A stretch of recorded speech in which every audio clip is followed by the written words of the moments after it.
Hi fellow enthusiasts, welcome to my channel. Let's go into today's video and we're going to come back at the end to wrap it up. We're going to be looking at 3 sensors as we promised last time. We're going to be looking at the touch sensor, sound sensor, and light sensor. So we're going to start with the touch sensor first. The changes we've made on the code, if you followed us from the beginning, was that we had introduced a digital sensor pin. We've replaced just the sensor pin with now digital sensor pin. Then we've changed the sensor pin to analog because we're going to be trying analog and digital combination. And the sensor we're using right here is the touch sensor. Has a transistor, like the base of the transistor seems to be folded around the transistor, creating the touch path. So when you touch it, it provides inputs to the transistor and then it fires, and then the rest of them will just work. And there's a an operation amplifier here that helps to amplify the signal, and then you can use this variable resistor to set the sensitivity. We don't need to do any of that now. When you touch it, you see there's a green light that glows, and then that will open the door. So when you approach the door, just touch it and then the door opens. When you touch it again, it will close. Right, that's simple. So what we did in the code, because we like to show you the code, so when you go to the touch sensor section, again, what we did as always, we created a new function and called it touch sensor code. Under the touch sensor function, we have the sensor pin. The variable sensor is the digital read of the digital sensor pin, of course. And then if it is high, then go and measure the distance. So that will call the previous function we had earlier. Then you say if triggered, so we have a boolean here. If triggered, then print out touch detected. You can see that on the serial monitor, touch detected, and then it will tell you the sensor value. As you touch it, it will display the sensor value for you. So as you touch it, it will display the sensor value for you. So it's like 1. It is too high when it's touched. All right, remember we're using a digital sensor, so we print that out, and then we turn the light on, and we open the door 180 degrees right out to the servo motor, and then we turn trigger to not triggered. So if it was true, then it's now false. If it was false, now it's true. Else, turn off the light, set the degree to 0, and then close the door. So when this if triggered is true, do all this, but then if trigger will become not triggered. So when you touch it the next time, it will do the converse. So when you touch it the next time, then it is no longer triggered. It will jump this loop and go to the else function. The else function will close the door for you, and then also flip the trigger to the opposite. I'll show you what we did in the boolean. We declared it at the top of the code. Right here, boolean trigger is false. So we start with saying the trigger is false, and then when you touch it, if it is not true, it will escape that code and run this function, and trigger it from true to false or false to true, and then the function repeats. So I'm going to show you one more time. All right, easy. I can share the code with you if you want. Now let's go into let's do the light sensor, and then we'll go back and do the sound. We're going to try to do something different with the sound. We're going to do analog with the sound. But let's look at the light sensor first. Alright, here's the light sensor here. It's a photoresistor with, I believe, a transistor on this board, or 2 transistors on this board. So we're going to try to connect it up and then flash the code for that. So to do that, we're going to make some changes. We go back to the void loop. In our void loop function, where are you? Void loop. All right, right here on our void loop, we're going to comment the touch sensor. We don't want to do that anymore, and then we're going to go to light sensor, and then we're going to uncomment it. So in the void loop, it will just call our function for light sensor. Again, we're using a digital read. So if the sensor value is equal to high, so it's either high or low, 1 or 0 for digital read, then measure the distance. then tell me the light level is detected, then turn on the light, else turn the light off. So let's just connect it up and flash the code. So when you click on install, it will compile the sketch and then upload it to your NodeMCU. Then you just plug up the cable to your sensor. The signal is the S, so we're going to connect the signal wire to it. Then the ground is the negative, then of course the remaining pin is the positive. Since we are dealing with a 3-terminal device, just goes without saying. Alright, so we connect it up. We're waiting for the codes to be installed. It's done uploading right now. So now we're gonna check the light level. Alright, so now when it's dark, I've covered the sensor. When it's dark, you can see the street light is on.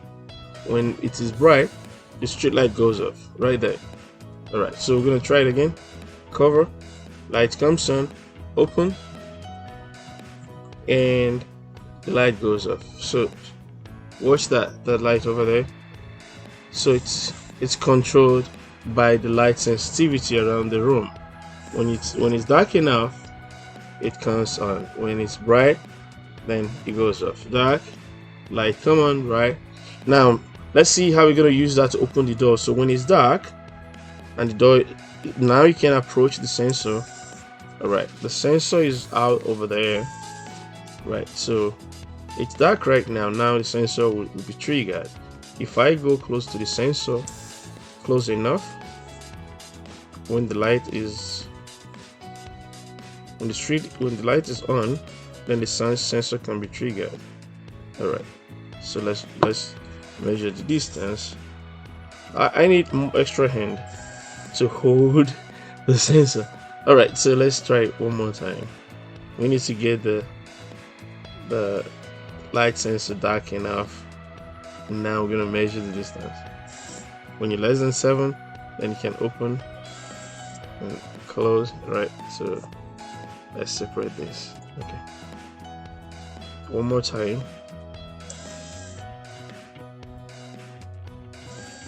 Alright, so when it's dark and you approach the door will open for you. The light is already on, so no need to turn on off the light. Now when the sensor is when it's bright enough outside, then it doesn't really matter how close you are to the door. We won't be able to open the door just by approaching it because it's bright. Alright, okay, so the light sensor is right here. When the light is detected, the digital read is 0. When there's darkness, the digital read is 1, as you can see on the serial monitor. Alright, so we're gonna go and do the sound detector, and that will be it for today. And after that, if you want to do any other sensor, just do what we did here. Write a function for that sensor and read it, analog read or digital read, whatever is the case. You read that and then you assign a value, a threshold beyond which you perform some actions, right? Or if it's in the case of a digital read, it's either a 1 or a 0. So if it's a 1, you do certain function. If it's a 0, you do the other function. So let's do the sound detector right now. So let's go to sound. Now we're gonna do analog here. We've done a lot of digital, so let's do analog. So sensor, so we're gonna use this for analog. Then we're just gonna go in our void loop, the function that repeats indefinitely. We're gonna comment the light and we want to take sound. Alright, and then we're gonna flash the code. So we've done everything already so that it's easier to follow.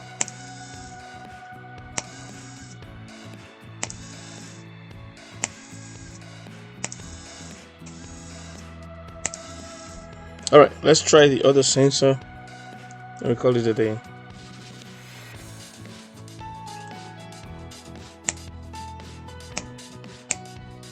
Now we have to, whenever you put a new sensor you have to adjust the sensor. So we won't do this in this time around, but you have to adjust the sensor appropriately. You can see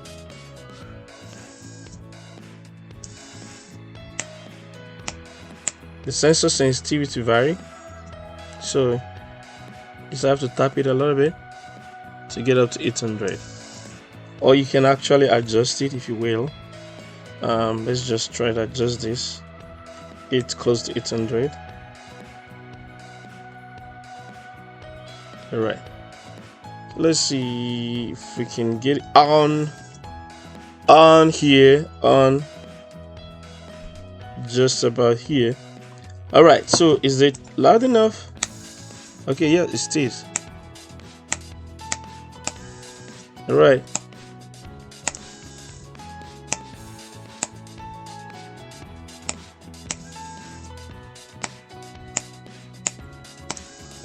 Alright, each sensor has different level of sensitivity, so you have to adjust the sensor appropriately. Now this is picking my sound. Awesome. So just adjust your sensor appropriately, and when your sound is picked up, it does what you want it to do. Alright. Okay.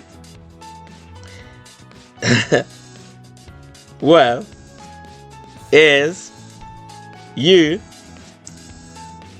can see,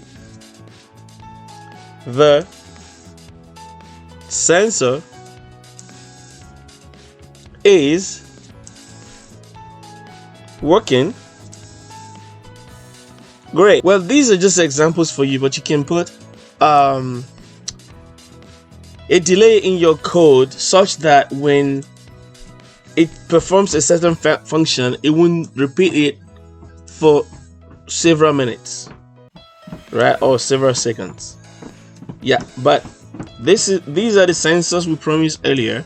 So we've done the analog piece and we've done the digital piece. For the analog piece, you pick a value, a threshold value, and when this value is exceeded, you perform a certain function.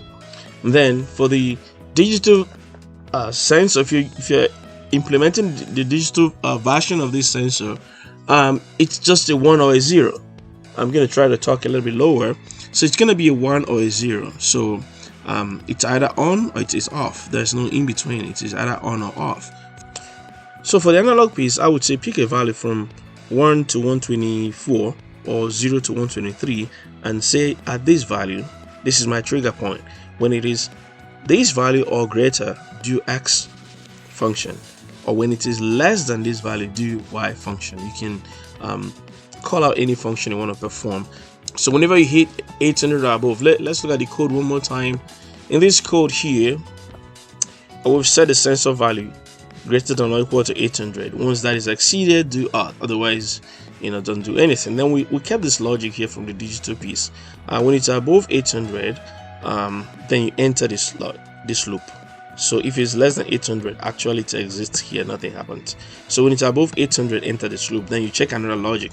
When it is triggered, remember we called this at the beginning, we declared a boolean, and we say that the boolean is triggered, we call it false. So boolean is false. And so when we say in the sound sensor here, we say if it is false, so then enter this logic. Say sound detected, turn the light on, drive the servo motor, and then flip the value of the trigger. If it is true, make it false. If it is false, make it true. The next time you enter this logic is no longer triggered because remember we have flipped it here. So it's going to escape this logic and then enter this loop.